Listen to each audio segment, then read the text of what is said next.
Good morning, everybody. How are you doing today? Good morning, good afternoon, good evening for those of you seeing the playback. It is Gina Ifoe, the one and only African superstar in the building. Yes. And today I found it befitting to talk about this topic. People are doing Juneteenth celebrations in America, and there are actually some here. Some diasporans are doing some programs here. And I just thought that I wanted to discuss this topic because this is something that's quite shocking to people and they don't know. And I want to talk about it, and I want to encourage others to take, a very, very proactive outlook on these things. So first, giving shout outs to the customers of the AfricanSuperstar.com. Much love to all of you shopping with me. Please head over to the website and check it out and get some logo merchandise today. We ship worldwide. Even if you're here on the continent, we ship worldwide. Big shout outs also to our members only who support our platform on a monthly basis. And last but not least, all the African Superstar music lovers and those of you guys supporting the journey. I do want to let you guys know that currently there's not a lot of support on the GoFundMe.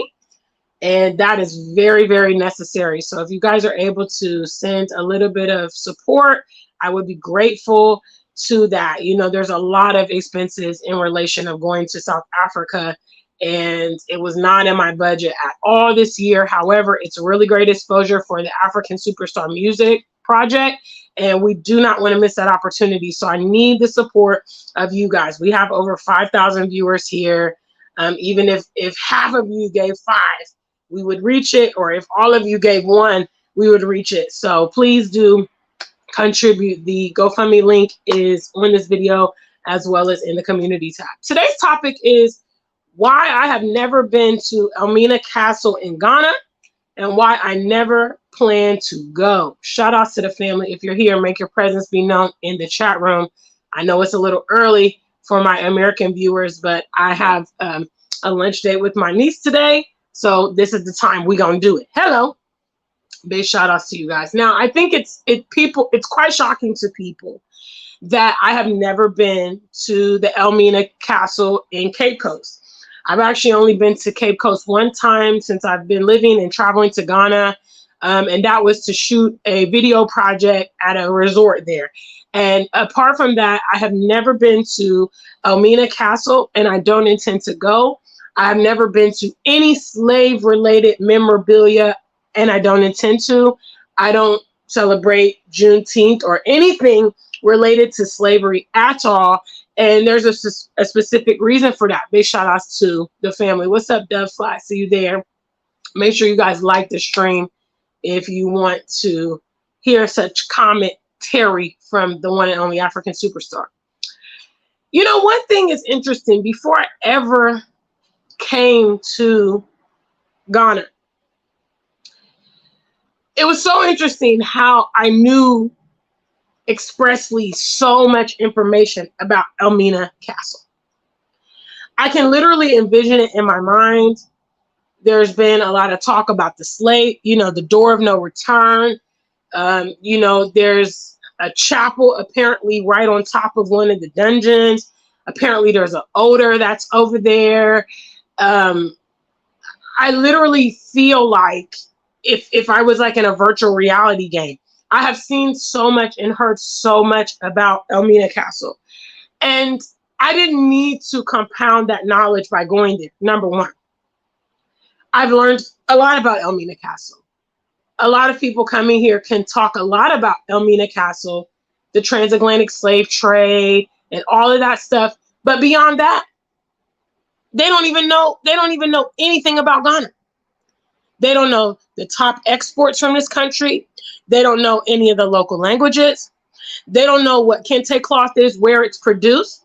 They don't know the name of the king of the Ashantis. They don't know anything about Ghana apart from its relationship to the slave trade. And I think that that's extremely problematic. I think that we, going forward, in as much we reference the past and perhaps we uncover some of the history of our past, what is most important to what we should be doing is the future. You understand? We should be striving for the future. We cannot do anything about what has happened in the past. Revisiting that very painful past is so traumatic for certain people. And at the end of the day, what will you do when you leave Elmina Castle? Huh? What you gonna do? Are you gonna rise up? Are you gonna start working with your people? Are you gonna start practicing Black love?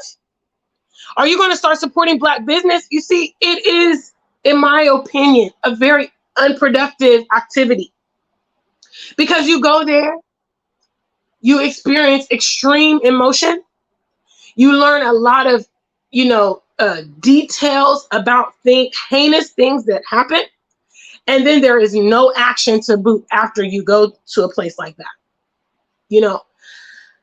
Another point is that, from what I understand, to visit these sites, these historical sites,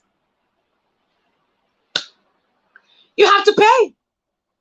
And actually, as a member from the diaspora, you actually pay more than what the locals have to pay, from what I understand. So you're paying to go through that. There are people that know a lot about Elmina, again, the slave trade, the trauma of our people. They don't know, they couldn't list off 5 inventors. They couldn't tell you about Pan-Africanism. They couldn't express to you what the Black star on the Ghana flag means. Things that are important, things that are empowering, our people don't know.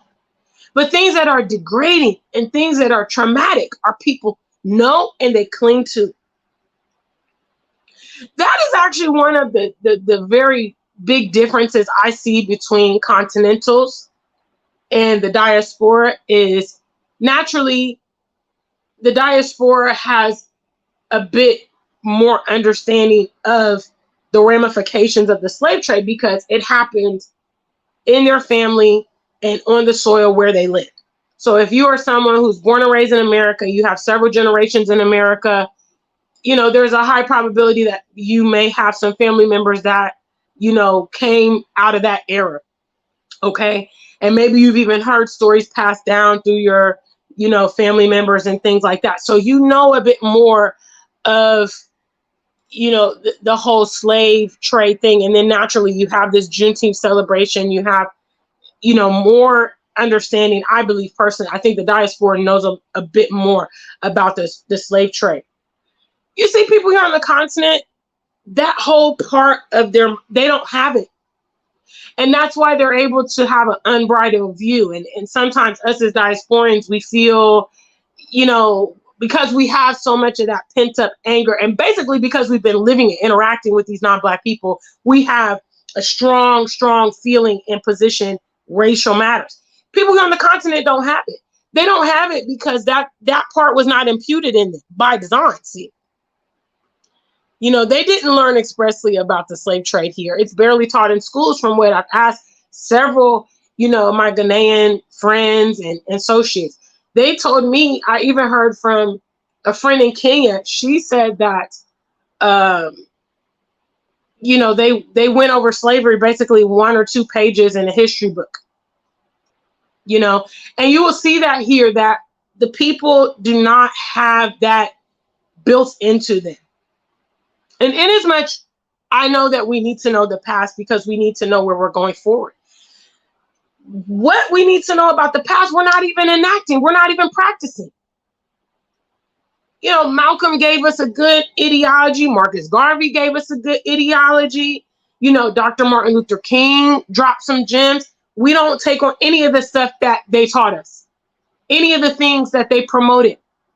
They always promoted B1. They always promoted the continent. They promoted Black family, Black business, Black, educating our own kids. We don't take any of that stuff from them.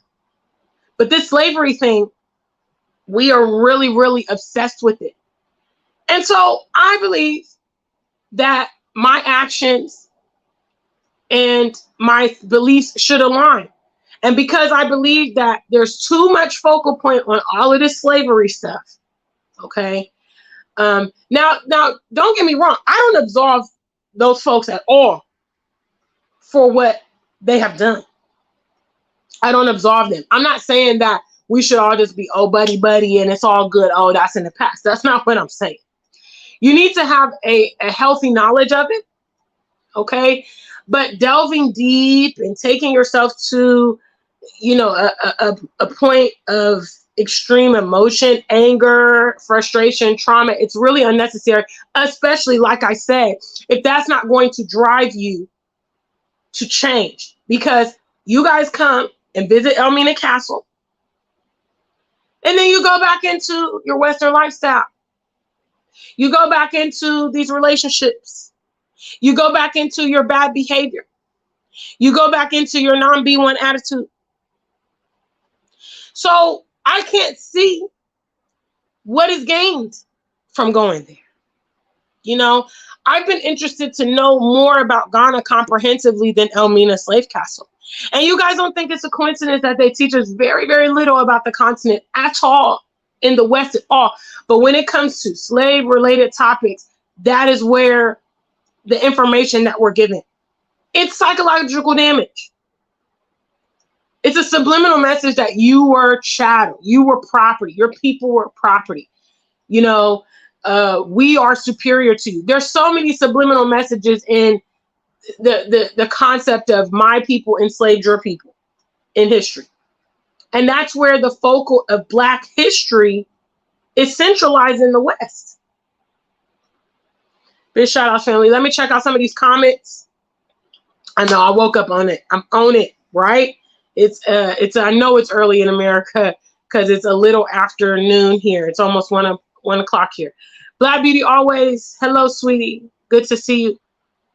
Yeah, it's shocking to some people. Some people even say that I'm lying. No, I'm not interested in anything slave.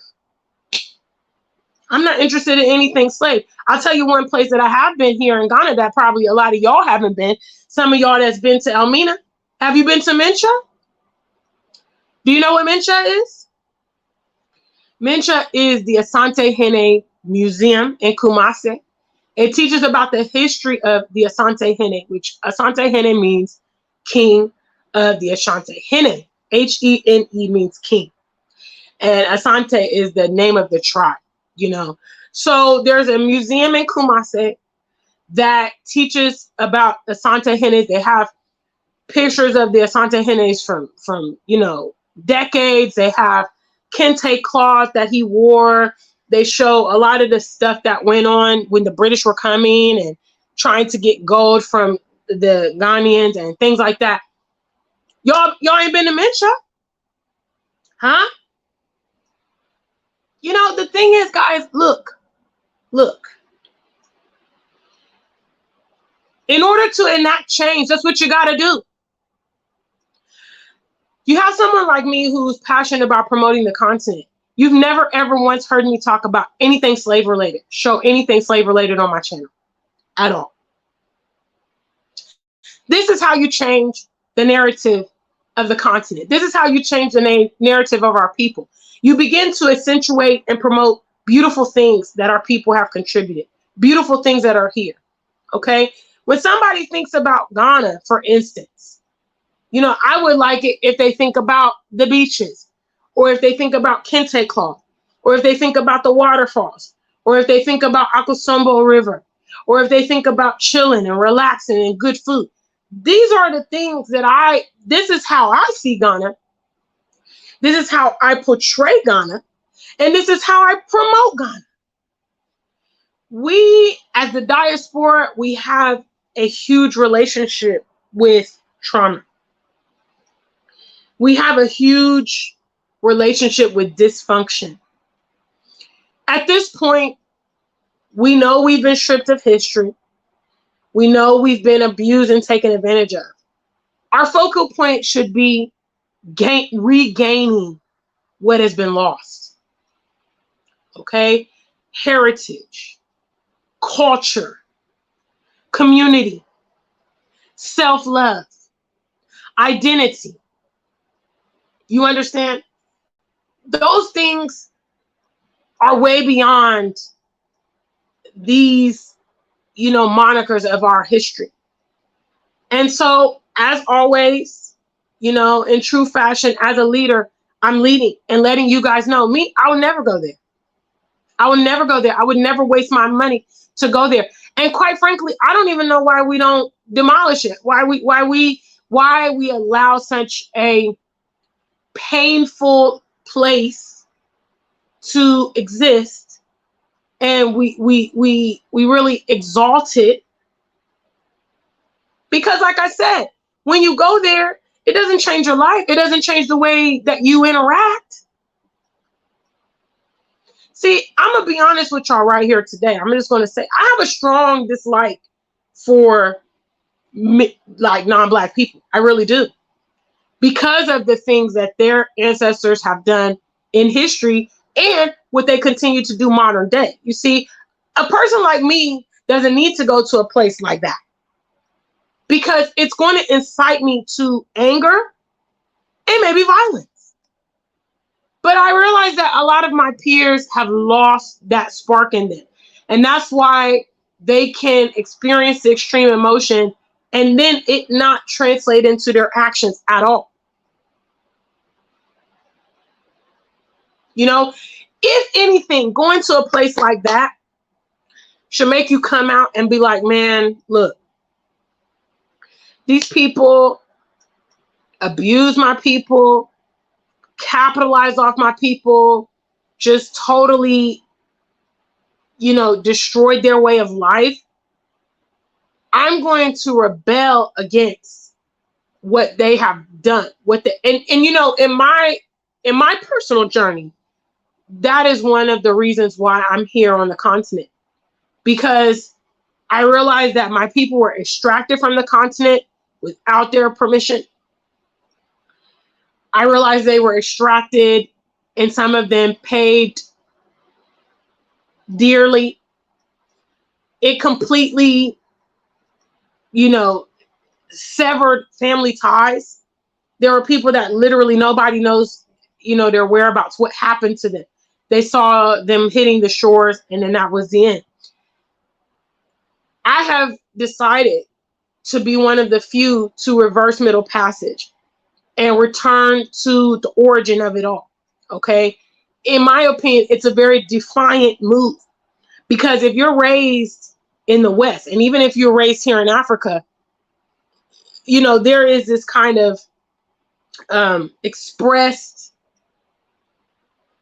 campaign that you're going to live your life outside of your country. They destabilize African nations to force people to migrate so that they can be the workforce or the slave force in these nations. And then once you get there, you get engrossed and get trapped there. So, many Africans, unfortunately, will spend the duration of their life living outside of their indigenous homelands. And so I have decided, no. You're not gonna do that to me. I'm going to turn the tables and find a way to go live in my homeland. And I'm going to actually use your resources, to do what I want to do on a continent. So for me, coming back to Africa is a very defiant move, and rightfully so. You see, but I haven't even been to Elmina, and that's my take. Is that your take when you go there? Do you decide, man, I'm going to sever ties with Europe. I'm going to sever ties with America. I'm going to reduce my presence there. I'm going to come and figure out how I'm going to live and navigate here on the continent. No, that's not the attitude a lot of you take. You just get upset and cry and get emotional and then go right back into your routine. So no, I've never been to Elmina. I've never been to any of them. I'm not interested at all. I've seen what I need to see. I know what I need to know. Okay. I know. And like I said, I reversed Middle Passage already. Okay. For whomever is connected to me, maybe that experienced that, whatever. I have decided to come back to the shores. Big shout outs to the family. Okay, big shout outs to Black Beauty always. She's going to send some votes. Please do send votes, guys. Send your love and support. Otherwise, you know, at the end of the day, I won't be able to go to South Africa. That's just the reality. You know what I mean? If I don't get support from the family, I don't ask you guys for much, and it's time now to show and prove. That's it. You know, we like I talked about a previous episode, we know there's a lot of problems with the music. We know there's a lot of problems with, you know, the way our people see themselves and the way they're portrayed. I'm trying to make an effort to address that. But I need the support because I don't have a record label. I don't have sponsors. You know what I'm saying? I'm a real independent artist. So that means when there's, you know, when things come, I need y'all support. You guys can send $5, $10. Sometimes you guys donate here on the channel. Just put it on the GoFundMe or send votes, you know, so that we can win in South Africa, that I can travel, collect the award, and that we send a strong message out to the people. Yeah, we can do it. We can do it without these parameters. We can do it without these strings on us, you know? So big shout out to Black Beauty always. Caramay, what's up, family? Hello, Guy. Yes. So that's what I came to tell y'all. Some people don't believe me. They're like, no, there's no way. Yes, there's a way. I'm not going to any slave memorabilia ever, never. Okay. Thank God. You know, I just don't know why, you know, but then again, I do know why. I do know why, because I live here in Ghana and I see the nature of many Ghanaian people, and they're non-confrontational, you know, they're very, very friendly, very hospitable. They're just a calm people. I don't see that, you know, that flame in them, because if it was me, I don't know how that thing didn't get burned down, especially once,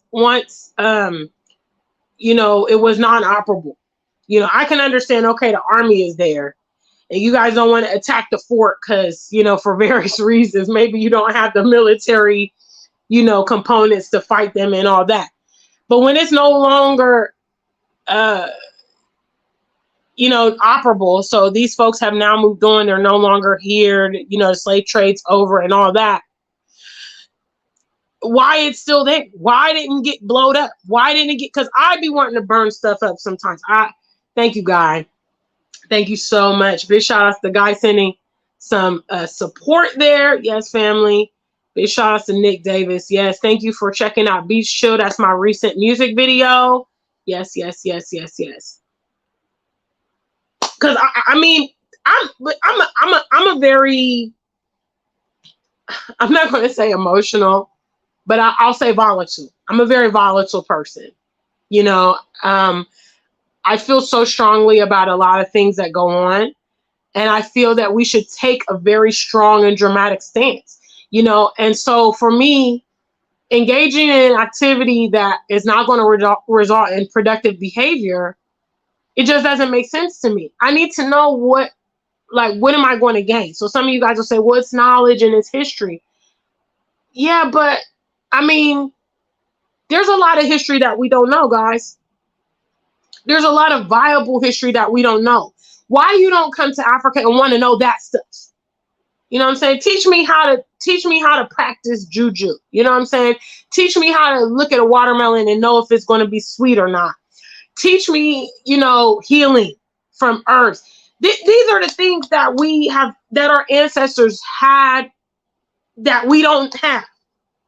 Teach me the languages. Teach me the cultural norms. You know, teach me how to tie my kente cloth. This is the stuff I want to know.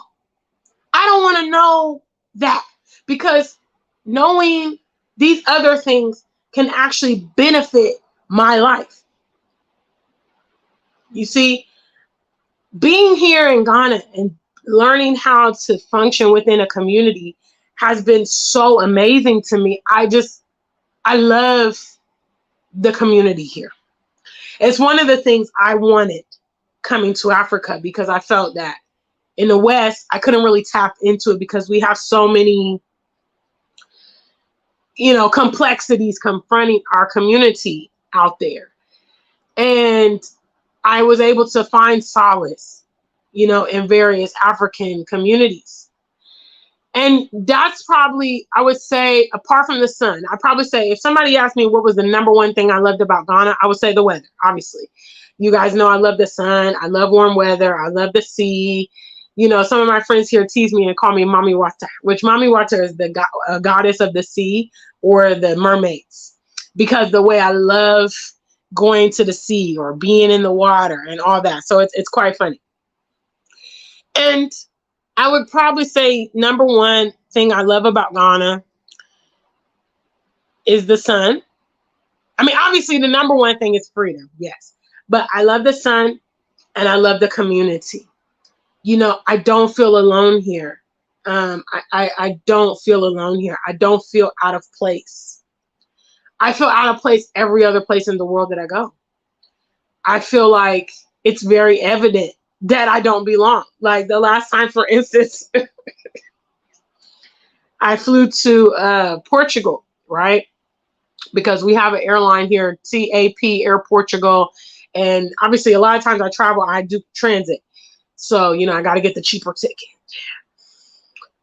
And when I landed in Portugal, I said, man, it's very obvious that I'm no longer in Africa, because when you go to, for instance, you go to Kotoka International Airport, you're going to see, a lot of African travelers, Black travelers. Immediately you land in Europe. Immediately you land in America. It's very evident you are no longer in your homeland. And I feel it. I see it. I perceive it, that it's a place I don't belong. Even before I began traveling to the continent, I identified that I didn't belong there. To me, going to certain places and being the only Black person in the room, it was very unnatural. And even when I was learning, in school, I remember saying this actually when I was a youth, probably 10 years or so. We would learn, you learn a little bit of these different places. You learn about Europe, you learn a little bit about Asia, you learn, a little bit about these places. And I said to them, well, when do we learn about my people? I was interested to know about other Black people. Like, where's my set? Where do I belong?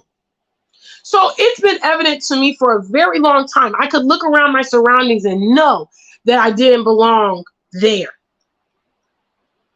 And so when I first came to the continent, I was like, finally, I found where my people is at. And it was even more comforting when they start speaking. The first place I went to was South Africa. So obviously I could pass for South African. You know what I'm saying? I could definitely pass for South African.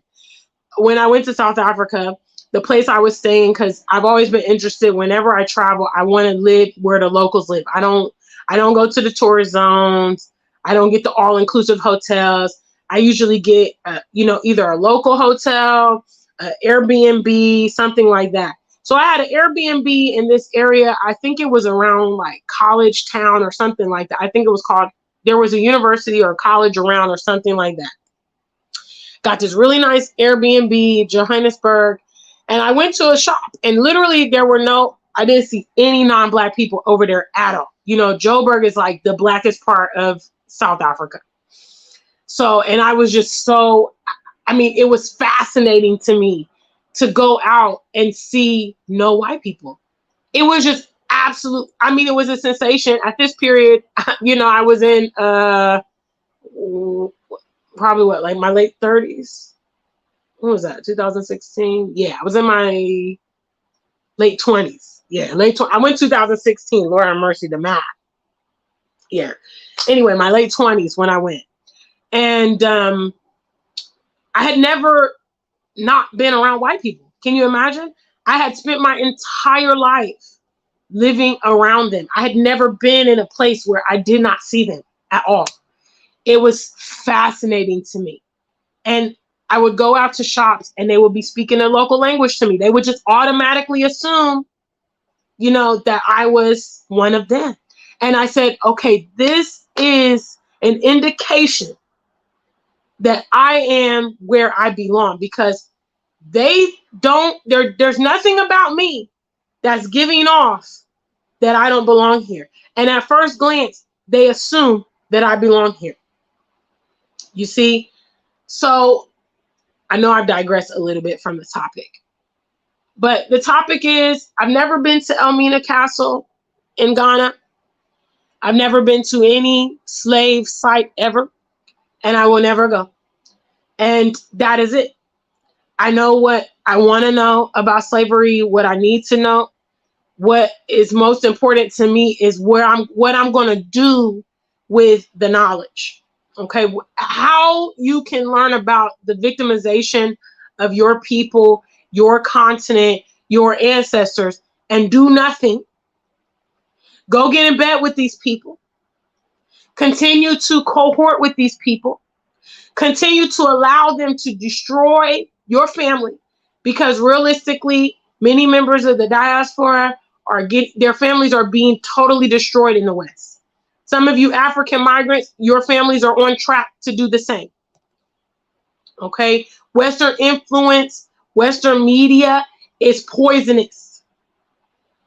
And you cannot live, you cannot sit in water and not get wet. Being in those environments is, as many of you call it, and it's the facts, toxic. It's bad for our people. It's bad for the psychological well-being for our people. It's bad for our health. It's bad for us socially. It's bad for our kids. We've been living there for decades and centuries, and we've seen the fallout from our people being in those environments, and we stay. And many members of the diaspora that come to the continent express all the same things. I felt relaxed. I felt at home. I had a spiritual, connection. I felt powerful. I was empowered. I was happy. I was less stressed. My health improved. I lost weight. I found love. I made friends. All of these are indicators that you are in a setting that is for you. That's what it is. When you are in a setting and none of these things exist, few of these things exist, you feel like everything is tedious. You feel like everything is difficult. You feel like you cannot progress. These are all indicators, guys, that you are not in the right place. And it might not be your fault, because if you are like me or many, many, many people, people in the West, maybe your family's migrated there, from various countries, or if you were in America because you're, a member of you're affected by the transatlantic slave trade. You did not voluntarily choose to be there. But you can choose to do something else. You can reject the life that they're trying to tell you is norm. It takes a lot of tenacity. Don't get me wrong. Okay, I'm not going to come here and tell you, yeah, it was easy to get up out the West. It was easy. No, it's not. Their hooks are deeply in us, especially if we're born and raised there. All of our resources there. All of our family is there. We are intrinsically connected. But because we're connected doesn't mean that we can't establish ourselves here on the continent and eventually snip, or reduce our relationship with them. In my case, yes, I do travel to the West very frequently. I go to the UK more than America. I have family in America. I have, industry in America, in the UK. So, I'm connected. And if, people have asked me the question, well, you love Ghana, would you trade in your citizenship? Why would I do something like that? Hello? And then I start going through difficulty traveling. I need visas to go everywhere. I don't have access to certain things. That is, in effect, an advantage of members of the diaspora. That's our one benefit. Use it.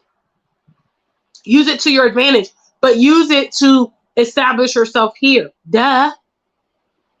And I challenge, members of the diaspora that are coming here to the continent. I challenge you not to go to that stuff, not to patronize that stuff, not to poison your mind with things.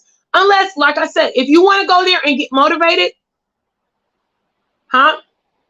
you want to go there because, the emotion that you feel, makes you on fire for your projects or for whatever, then all right, so be it.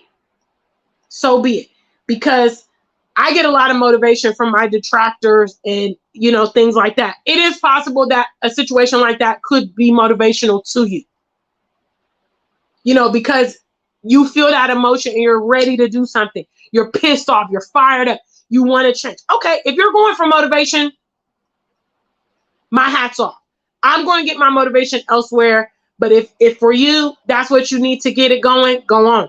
But if you're not going for motivation, family, if you're just going to get into the zone of what has happened in the past, I would really challenge the family to take a different take on it. You know, I would really challenge. We need to stop. You know, it's not uncommon for tour groups that come here, members of the Diaspora. I mean, they rent buses, they go on down the Cape Coast. It's a tourist site now. And I think that's crazy. Like, I really do. You know, they're not teaching the Ghanaians about the transatlantic slave trade. They're not taking buses of you know, middle school and elementary school kids over there to know. Nah, they don't want them to know. They don't want the future workforce of the West to know what is going on. Huh? They don't want the homegrown Africans to know what they have done. But it's okay for us to know. Big shout out to family. Okay, I'm gonna finish these comments and then I'm going to head on out because I'm going to meet my niece for lunch today. Big shout outs to my niece Adira. Yes, she's gonna be waiting for Auntie Gina, or I don't know if they told her I was coming because she gets surprised when I come around. Big shout outs. What's up? What's up? What's up? Sarah C's in the building. Sarah C, thank you by the way for your cash app the other day. Sarah C sent some cash app for votes. So big shout outs to Sarah C. It's the same. She said, hopefully there's 16 likes. Hey, guys, get the likes up. Get the likes up.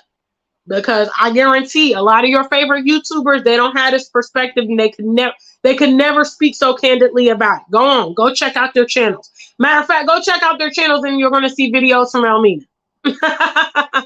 Big shout outs. What's up? Blackavelli says, I do both. And he says, Joe Berger reminds me of Atlanta. Big shout outs to the family. Dovefly says, the family is big real time, cut to the core. Cut the cord. That's, I mean, you know what I mean? We've got to realize that people, you know, you are what you eat. A lot of the dysfunction that our community is expressing is because that's what we eat. That's what we centralize on. That's what we ingest. That's what we view. That's what we listen to. And that's what comes out. You know, and I personally would like my people to be more empowered. That's why I speak to them in this manner. This is why I attempt to motivate them and inspire them, because I want them to be empowered. Okay, if I want to cripple them, if I want them to be victims, I talk a different way. You know, if I want them to be downtrodden, if I want them to have low self-esteem, I talk a different way. You see, we need to consciously, you know, I would take my kids there.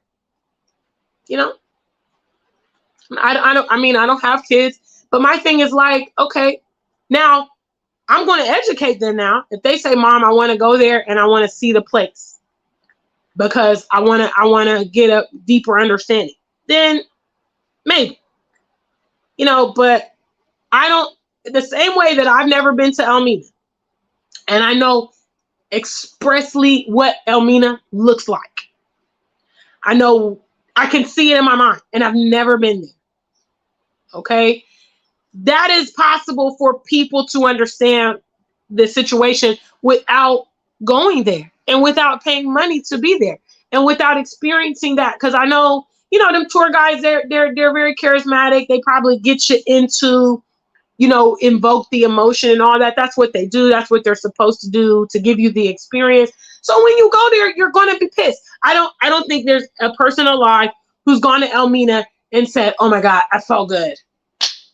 This was a must see. Like, it was a great experience. No, I don't think so. The people I've seen that leave Elmina, they're all in tears, they're all emotional, they're pissed, you know, and it's just like, okay, why? Why pay money to go through that? Superstar Bella says people act like you can't have dual citizenship. It's foolishness. You know what I mean? If you're a business person or you're like a prominent person or a world traveler, you look at it in a very practical form. Okay. I have a passports that, you know, make traveling to many nations a lot more easier for me. Why would I give that up? Because I choose to live in Ghana. I choose to live in Ghana. It didn't require me to relinquish my passport. So why would I? So that question, in effect, is a dumb ass question. Sorry, stupid. Would you give up your? No, I'm still traveling to the West. So why would I give it up? Give up my American passport. Give up my UK passport. So every time I need to go outside of Ghana, I need to be concerned about visas now. Does it even make sense? You know, we are very emotional, and it's like it really impedes our thinking in many forms, in my opinion, you know, because we don't think practically about anything. Okay, members of the diaspora, listen, that's like one of your advantages. We have a lot of disadvantages. Okay, we have a lot of disadvantages and difficulties when we decide we want to leave the West and be one of the few advantages you got in your corner, you want to sacrifice it for what? For symbolism, and then be struggle life. Big shout outs to the family. Sarah says, I went to both Elmina and Cape Coast dungeons 3 years ago. Never again. Dovefly says, give it up when you get the world passport. Big shout out to the family. Yes. So that's my topic today, guys. I know that it's pretty surprising to people, but I just wanted to bring my perspective and why I have, you know, strategically never visit, don't intend to go. I'm a person of action, and that's what I'm always going to ask, which is what does the action that I'm doing, what are the potential results? What's the implementation that's going to come from that? I can't see what me going there is going to do for me, how it's going to benefit me or anything. So I'm not going to ever go. You know? So big shout out to the family. Guys, I want to remind you, take a moment out and give you a word from our sponsors. Yes. Hello. Have you stopped by theafricansuperstar.com?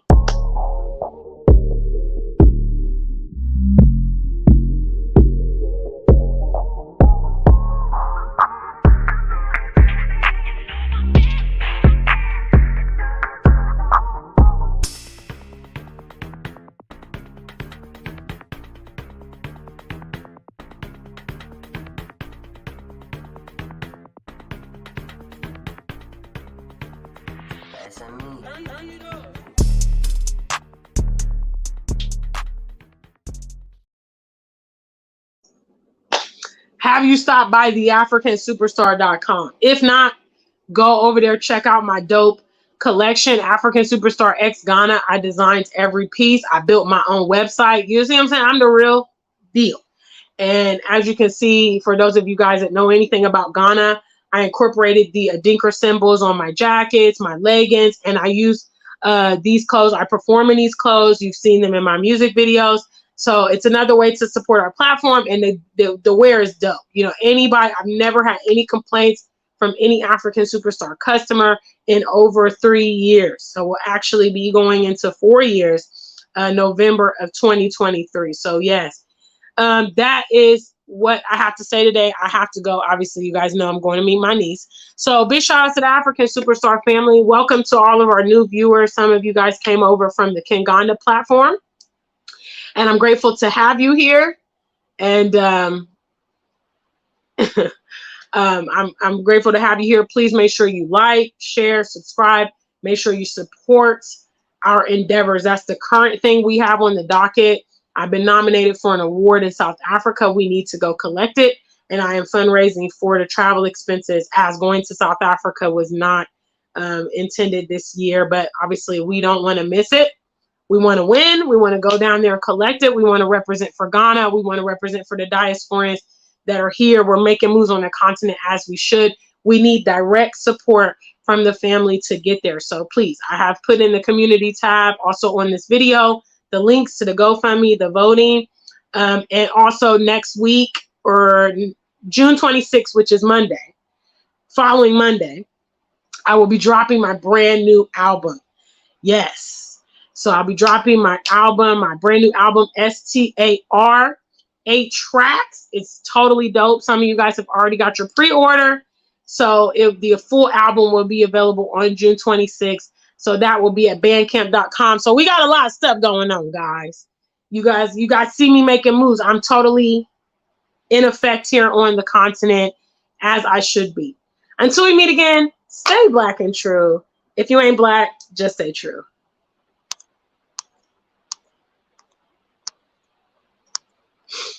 One and only, I'm back again. African superstar on the track. It's the weekend, and ain't no place I'd rather be than here with you, and you here with me. Yeah. Got the sauce, boy. It's a beach chill. You ain't gotta lie, come close and keep it real. Swear to God, already know how you feel. It's a beach chill. It's a beach chill. You ain't gotta lie, come close and keep it real. Swear to God, already know how you feel. It's a beach chill.